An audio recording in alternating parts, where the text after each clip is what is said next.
مولوی برائے فروخت، یہ بندہ جسے آپ لوگ آج تک محقق سمجھتے رہے، یہ بندہ بد کلامی کرتا کرتا تابعین تک گیا، پھر صحابہ کرام علیہم رضوان کی ذوات مقدسہ پہ انگلیاں اٹھائیں، پھر حتیٰ کہ آقا علیہ السلام کی بارگاہ میں بد کلامی کرنے لگ گیا۔ کبھی اس نے کہا حضور کی فضول نمازیں، کبھی اس نے کہا معاذ اللہ نبی تے شیعہ ہی کوئی نہیں، کبھی اس نے کہا معاذ اللہ نبی تو اپنا پیشاب نہیں روک سکتے، لیکن یہ قوم اسے محقق سمجھتی رہی۔ جب یہ بندہ نبی پاک کے بارے میں بد کلامی کر رہا تھا، صحابہ کے بارے میں بد کلامی کر رہا تھا، آل بیت اطہار کے بارے میں بد کلامی کر رہا تھا، تب تمہیں خیال کیوں نہیں آیا کہ یہ مولوی برائے فروخت ہے؟ اس وقت بھی تو سوچنا تھا نا، ہو سکتا ہے یہود و نصارہ نے اسے خرید رکھا ہو، وہ اس کی پشت پہ کھڑے ہوں، اسے سرمایہ دے رہے ہوں۔ اس وقت یہ خیال نہیں آیا، جب اپنے لیڈر کے متعلق بات کی تو پھر یہ خیال آیا کہ اس کو خریدا گیا ہے۔ محمد حسنین ہیں لاہور سے، کہتے ہیں آج کل سوشل میڈیا پہ ایک نیا تماشا شروع ہوا ہے۔ علمی تحقیقی ایک شخصیت ہے اور انہوں نے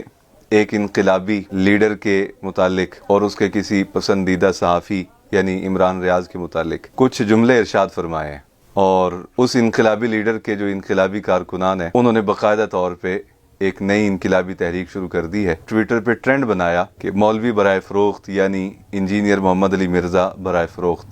فوج نے اسے خرید لیا اور فلاں فلاں نے اسے خرید لیا۔ ایک نیا تماشا ہے، آپ اس بارے میں کچھ ارشاد فرما دیں۔ دیکھو بھائی، میں نے کیا ارشاد فرمانا ہے، آپ ارشاد فرما چکے ہیں سارا کچھ، جو کچھ آپ نے ارشاد فرمانا تھا۔ بات صرف اتنی ہے، بہت بڑی تعداد ہے محترم عمران خان صاحب کے چاہنے والوں کی، بلا شبہ وہ لاکھوں میں، اس میں شک نہیں، لیکن میں پوری قوم سے بشمول عمران خان صاحب کے جو ورکرز ہیں ان سے اور بقیہ پورے پاکستان میں بسنے والے مسلمانوں سے، اور خاص طور پہ وہ طبقہ جو اس نام نہاد محقق آدمی کو سنتا تھا، جب یہ بندہ اہل اللہ کے خلاف زبان درازی کر رہا تھا، جب یہ بندہ علماء ربانیین کے خلاف زبان درازی کر رہا تھا، جب یہ بندہ بڑھتے بڑھتے جسارت میں تابعین تک پہنچ گیا، پھر ان سے بڑا تو صحابہ کرام علیہم رضوان تک پہنچ گیا۔ صحابہ کرام علیہم رضوان کی ذوات مقدسہ کو اس نے متنازع بنانے کی کوشش کی، کبھی کسی کے مد مقابل کسی کو کھڑا کر دیا، کبھی کسی کے مد مقابل کسی کو کھڑا کر دیا۔ یہ سلسلہ اس کا چلتا رہا، حتیٰ کہ جیسے قرآن مجید میں ارشاد فرمایا گیا لا ترفعوا اصواتکم فوق صوت النبی ولا تجہروا لہ بالقول کجہر بعضکم لبعض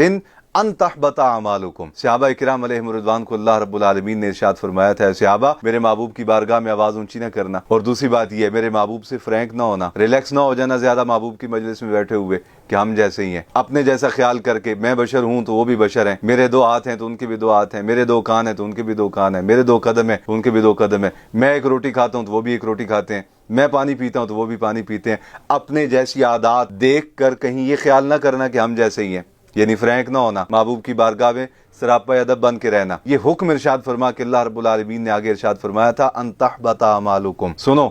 اگر خدا نہ خاصہ تم ایسا کر بیٹھے، تمہاری آواز اونچی ہو گئی ہے، میرے محبوب سے فرینک ہو گئے، تو ان تحبط اعمالکم، زندگی بھر کے اعمال ضبط ہو جائیں گے۔ اور اس پہ امت کا اجماع ہے کہ جس بندے کے زندگی بھر کے اعمال ضبط ہو جائیں وہ بندہ اسلام سے خارج ہو جاتا ہے، یعنی کفر پہ مرتا ہے وہ بندہ جس کے سارے زندگی کے اعمال ضبط ہو جائیں۔ اور اس پہ ایک اور بڑی سزا، اور میں آواز اونچی کرو گے میرے محبوب کی بارگاہ میں یعنی بے ادبی کرو گے، اور دوسرا یہ ہے کہ فرینک ہونے کی کوشش کرو گے، اپنے جیسا گمان کرو گے، تو اس پر سزا اتنی بڑی دوں گا کہ اعمال سلب کر لوں گا وانتم لا تشعرون، اور شعور بھی نہیں رہے گا کہ میں ساری زندگی کی نیکیاں برباد کر بیٹھا، ایمان کا خزانہ لٹ جانے کا احساس بھی نہیں ہوگا کہ میں سارا کچھ برباد کر بیٹھا، جو کچھ تھا وہ سلب ہو گیا، شعور چھن جائے گا، توبہ کی توفیق نہیں رہے گی۔ یہ بندہ